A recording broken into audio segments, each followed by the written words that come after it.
நீ 2 கை உடையவனாய் நீ நரகத்தில் பிரவேசிப்பதை பார்க்கிலும் 1 கை உடையவனாய் பரலோகத்துக்குள்ளே பிரவேசிப்பது நலம் என்று சொல்வார். அதாவது நியாயத்தீர்ப்பின் நாளிலே நீ நரகத்துக்கு போவதுன்னு தான் சொல்வாரே ஒழிய அவர் அந்த இடத்திலே மரித்தவுடன் அவர் நரகத்துக்கு போவதாக சொல்லப்படவில்லை. இன்னைக்கும் மரிக்கிற யாரும் நரகத்துக்கு போகவில்லை. இந்த நரகம் என்கிற பதத்திற்கு கிரேக்க பதம் வேதாகமத்தில் என்ன யூஸ் பண்ணப்பட்டிருக்குன்னா கெஹனா அப்படிங்கிற வார்த்தை யூஸ் பண்ணப்பட்டிருக்கிறது. இதுதான் நரகம், இதுதான் அந்த அக்கினி கந்தக கடல், இதுதான் அங்கே சொல்லப்பட்டிருக்கு.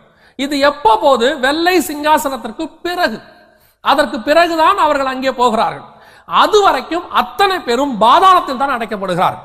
இந்த பாதாளம் என்பது என்ன? இது ஒரு நரகத்துக்கு நியாய தீர்ப்பு கொடுக்கிற வரைக்கும் கர்த்தர் டெம்பரவரியாக வைத்திருக்கிறதான ஒரு இடம்.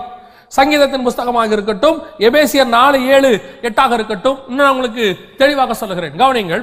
இந்த மேல் பாதாளம் தாழ்ந்த பாதாளம் என்று சொன்னோம் அல்லவா? இயேசு கிறிஸ்து வருகிற வரைக்கும் இந்த பழைய ஏற்பாட்டு பரிசுத்தவான்கள் மேல் பாதாளத்தில் இருந்தார்கள். இயேசு கிறிஸ்துவினுடைய மரணத்துக்கு பிறகு வசனம் சொல்லுகிறது, அவர் சிறைப்பட்டவர்களை சிறையாக்கி கொண்டு போனார், உன்னதத்திற்கு ஏறி போனார்.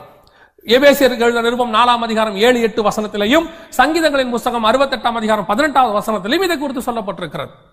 அப்படி இயேசு அன்னைக்கு மரிக்கிற அன்னைக்கு, அதனால்தான் அந்த கல்லன் கேட்கிறான், ஆண்டவரே உம்முடைய ராஜ்யத்தில் வரும்போது என்ன நினைவு கூறும். அப்ப இயேசு சொல்றாரு, இன்று நீ என்னோடு கூட பரதீசையில் இருப்பாய். அந்த இடத்துக்கு பேர் பாரடைஸ். எந்த பாரடைஸ்? இதுதான். நல்லா கவனிச்சு கொள்ளுங்க. இயேசு கிறிஸ்துவின் மரணத்திற்கு பிறகு அந்த மேல் பாதாளத்துக்கு இருக்கிற இடம் தான் பாரடைஸ். அங்கே இருந்தவர்களை எடுத்துக்கொண்டு பாரடைஸ் என்கிற இடத்துக்கு கர்த்தர் போய்விட்டார். என் பிதாவுக்கு அநேக வாசஸ்தலங்கள் உண்டு என்று சொன்னார். அந்த அநேக வாசஸ்தலங்களிலே பரலோகம் உண்டு. பரலோகத்திலையும் நல்லா கவனிச்சு கொள்ளுங்க. ஆதியாகமத்தின் புஸ்தகம் 1 வசனத்தை வாசிக்கும் போது, பரலோகங்களே, வானங்களே, ஆதியிலே கர்த்தர் வானத்தையும் அல்ல வானங்களையும், ஆங்கில வேதாகமத்தில் ஹெவன்ஸ் என்று தான் இருக்கிறது, வானங்களையும் உண்டாக்கினார். பரலோகங்களே அவரை துதியுங்கள்.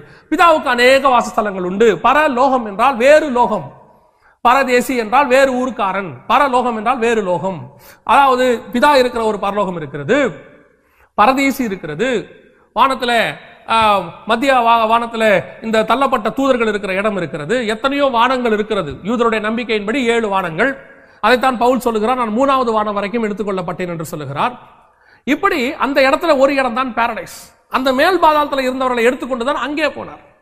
அந்த தாழ்ந்த பாதாளத்தில் இருக்கிறார்களே, அந்த இடத்திலிருந்தும் பூமிக்கும் வந்து போக முடியாது. அந்த ஐஸ்வர்யவான் கதறுவதை கேளுங்கள். அவன் என்ன சொல்லுகிறான்? ஆபிரகாமை பார்த்து, எனக்கு 5 சகோதரர்கள் இருக்கிறார்கள், அவங்க யாரும் இந்த இடத்துக்கு வந்துடக்கூடாது, அதனால என்ன பண்ணுங்க, அந்த லாசரை கொஞ்சம் அனுப்பி விடுங்க, இல்ல அங்கிருந்து யாராவது ஒருத்தர் கொஞ்சம் அனுப்பி விடுங்க, அனுப்பி விட்டு இந்த இடத்துக்கு வர வேணாம்னு சொல்லுங்க. அப்படின்னா ஆபிரகாம் சொல்றதை கவனிங்க, அவர்களுக்கு அங்கே மோசேயும் தீர்க்கதரிசிகளும் உண்டு. அதாவது நியாயப்பிரமாணமும் தீர்க்க தரிசன புஸ்தகமும் உண்டுன்னு அர்த்தம். அதாவது